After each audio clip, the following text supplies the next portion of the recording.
तो hello friends, welcome back to another new video. तो इस वीडियो में आपको एफसी सेंटर से रिलेटेड सारी जो इंपॉर्टेंट इन्फॉर्मेशन है वो देने वाला हूँ। जैसे एफसी सेंटर क्या होता है, एफसी सेंटर में हमें क्यों जाना पड़ता है, एफसी सेंटर में अगर आप नहीं जाओगे तो क्या होगा, जो आउट ऑफ महाराष्ट्र स्टूडेंट है उन्हें एफसी सेंटर क्या आउट ऑफ महाराष्ट्र में मिलेगा या फिर उन्हें महाराष्ट्र में आना पड़ेगा डॉक्यूमेंट्स वेरीफाई करने के लिए, और भी बहुत सारी चीज़ें इस वीडियो में मैं कवर करने वाला हूँ। तो वीडियो पूरा एंड तक देखते रहिए। एंड अगर आप इस चैनल पर न्यू हो गई तो चैनल को सब्सक्राइब जरूर से कर लीजिए, ताकि आपको एडमिशन प्रोसेस से रिलेटेड सारे जो इंपॉर्टेंट अपडेट्स एंड जो इन्फॉर्मेशन है वो मिलती रहे। तो सबसे पहले तो गाइस आपके मन में यही डाउट आता होगा कि यार ये जो एफसी सेंटर है ये क्या है एंड इसे इतना इंपॉर्टेंस जो है वो क्यों दिया जाता है। तो एफसी सेंटर का जो फुल फॉर्म है गाइस वो होता है फैसिलिटेशन सेंटर। अब इसका जो इंपॉर्टेंस है वो बहुत ज़्यादा है। अगर आप एफसी सेंटर नहीं जाते हो तो आप जो है वो एलिजिबल नहीं रहोगे आगे के कैप राउंड प्रोसेस के लिए, एंड आपका जो नाम है वो मेरिट लिस्ट पे भी नहीं आएगा, ऐसे भी होता है। ठीक है, तो क्या होता है डिटेल में जानते हैं। तो इसके लिए गाइस मैं आपको एग्जाम्पल के लिए जो पोर्टल है वो दिखा देता हूँ पिछले साल का, जिसमें एफसी सेंटर की जो पूरी लिस्ट है वो रिलीज़ हुई है। तो जब गाइस एडमिशन प्रोसेस स्टार्ट होती है तो उस टाइम हमें पहले जो है वो अपना ऑनलाइन रजिस्ट्रेशन जो है वो करना होता है ऑफिशियल वेबसाइट पे। ठीक है, ऑनलाइन रजिस्ट्रेशन जब हम करते हैं तो ऑनलाइन रजिस्ट्रेशन करते समय हमें अपनी जो सारी इन्फॉर्मेशन है वो तो देनी ही पड़ती है, साथ ही में हमें अपने सारे जो ओरिजिनल डॉक्यूमेंट्स है वो भी अपलोड करना पड़ता है ऑनलाइन। ठीक है, डॉक्यूमेंट्स अपलोड करने के बाद गाइज ऑनलाइन वेरिफिकेशन करने वाला जो है वो कोई भी नहीं होता है। कोई ये देखने वाला नहीं होता है कि इस स्टूडेंट ने जो भी डॉक्यूमेंट्स अपलोड किए हैं वो सही है या फिर गलत है। एंड आपको तो पता है कि अभी ऑनलाइन बहुत सारे जो फ्रॉड्स है वो होते हैं, जिसका इनकम 8 लाख से कम भी नहीं है, जिनका 8 लाख से बहुत ज़्यादा है वो भी कम दिखा के TFWS या फिर EWS के बेनिफिट्स वगैरह लेना चाहते हैं। तो ऐसे बहुत सारी स्कैम वगैरह होते हैं।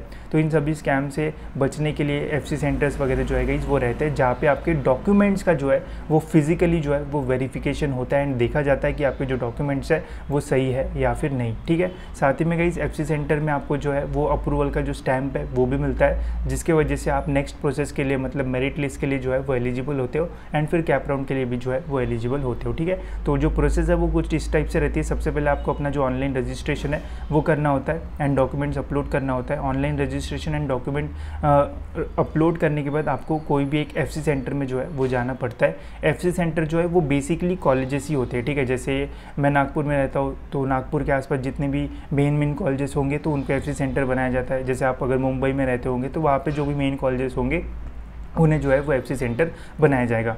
अब आपके मन में ये क्वेश्चन होगा कि यार भैया ये कैसे समझ में आएगा कि कौन सा सेंटर एफसी है और कौन सा नहीं है, कौन सा कॉलेज एफसी है एंड कौन सा नहीं है। तो ऐसे तो बहुत सारे कॉलेजेस है। तो इसमें सीईटी सेल क्या करता है, सीईटी सेल जब भी अपनी एडमिशन प्रोसेस स्टार्ट करता है तो उस समय वो अपने ऑफिशियल पोर्टल पे, जैसे एमबीए का पोर्टल अलग रहेगा, एमसीए का अलग रहेगा, इंजीनियरिंग का अलग रहेगा, तो उस पोर्टल में वो यहाँ पे एफसी सेंटर की पूरी जो लिस्ट है वो रिलीज़ करता है। ठीक है, जिससे हमें ये समझ में आता है कि कौन सा इस साल जो है वो एफसी सेंटर रहेगा। जैसे ये पिछले साल की लिस्ट थी, इसमें सारे जो कॉलेजेस है वो मेंशन है कि इस साल कौन से एफसी सेंटर है। जैसे आप देख सकते हो, पहला है government college of engineering Amravati, ये अमरावती में एफसी सेंटर रहेगा। तो अमरावती के जितने मेन कॉलेजेस रहेंगे उन्हें एफसी सेंटर बनाया जाएगा। फिर आपको मुंबई में मिलेगा, पुणे में मिलेगा, फिर आपको नागपुर में मिलेगा। तो जितने भी मतलब अलग अलग रीजन है महाराष्ट्र में, वहाँ पे आपको डिफरेंट जो एफसी सेंटर है वो देखने को मिल जाएंगे।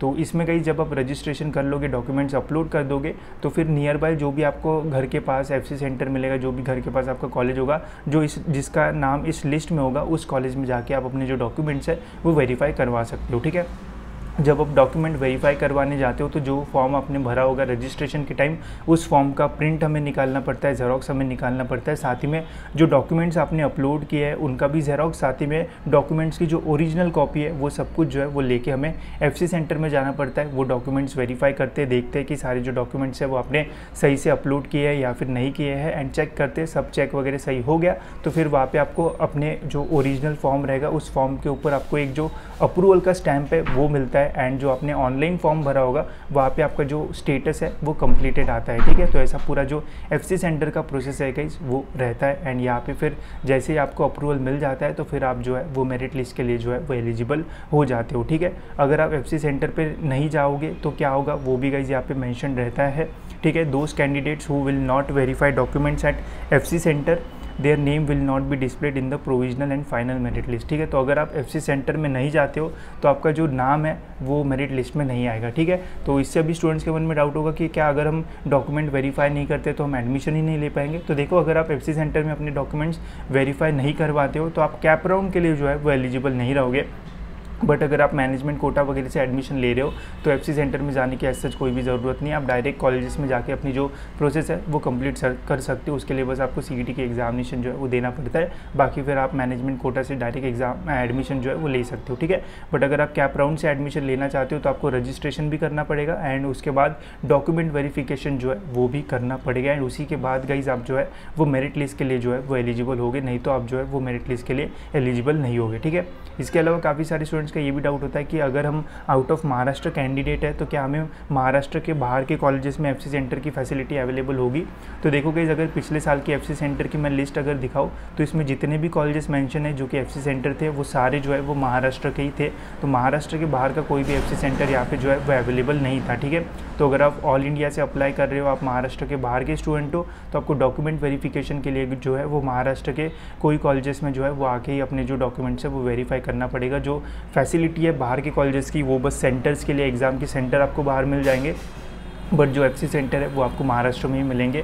यहाँ पे आगे ही आपको जो है वो डॉक्यूमेंट्स वेरीफाई करने होंगे, ठीक है। तो इस साल की प्रोसेस जब भी स्टार्ट होगी, जब एफसी सेंटर की लिस्ट आएगी तो मैं आपको अपडेट कर दूंगा कि इस साल महाराष्ट्र के बाहर के कोई कॉलेजेस अवेलेबल है या फिर नहीं है, न वरना आपको जो है वो महाराष्ट्र में आके ही अपना जो एफसी सेंटर में डॉक्यूमेंट वेरिफिकेशन है वो करवाना होगा, ठीक है। तो ये बहुत इंपॉर्टेंट प्रोसेस होती है। डॉक्यूमेंट वेरिफिकेशन अगर नहीं होगा तो फिर आपकी फर्दर प्रोसेस में आपको जो है वो थोड़ी प्रॉब्लम्स होंगी, ठीक है। अगर अप्रूव नहीं होता तो मेरिट लिस्ट में नाम नहीं आएगा, नाम नहीं आया मेरिट लिस्ट में तो कैप राउंड के लिए आप जो है वो एलिजिबल नहीं रहोगे, ठीक है। तो सबसे इंपॉर्टेंट प्रोसेस यही है कि जब भी एडमिशन प्रोसेस स्टार्ट होगी तो आपको पहले ऑनलाइन रजिस्ट्रेशन करना होगा एंड एफसी सेंटर में जाके आपको अपने जो डॉक्यूमेंट्स है वो वेरीफाई करवाने होंगे, ठीक है। मैं ट्राई करूँगा कि इस साल किसी एफसी सेंटर में जाके आपको दिखाऊँ कि ओवरऑल पूरा जो प्रोसेस है वो कैसा होता है। साथ ही में जब रजिस्ट्रेशन प्रोसेस स्टार्ट होती है तो उसमें मैं आपको स्टेप बाय स्टेप कैसे फॉर्म फिल करना होता है वो भी बताता हूँ। तो वो सब कुछ देख के आप इजीली फॉर्म भी भर पाओगे एंड अपने जो डॉक्यूमेंट्स है वो भी वेरीफाई करवा पाओगे, ठीक है। तो ऐसा होता है कि इस पूरा एफसी सेंटर का स्ट्रक्चर एंड पूरी प्रोसेस। इसके ऊपर अगर कोई भी डाउट होगा तो कमेंट सेक्शन में पूछ लेना, मैं ज़रूर ट्राई करूँगा कि आपके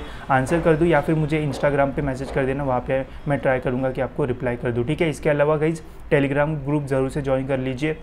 मैंने MBA, MCA, pharmacy and engineering के टेलीग्राम ग्रुप बनाया है, वहाँ पे सारे जो पिछले साल के कट ऑफ्स है वो डाल दिए है, तो जाके चेकआउट कर लेना ताकि आपको कट ऑफ्स वगैरह जो है वो पता चल जाए। साथ ही में कोई अगर इंपॉर्टेंट चीज़ आती है तो वो भी मैं वहाँ पे जो है वो डाल देता हूँ, ठीक है। तो वहाँ पे आपको और भी इन्फॉर्मेशन जो है वो मिल जाएगी।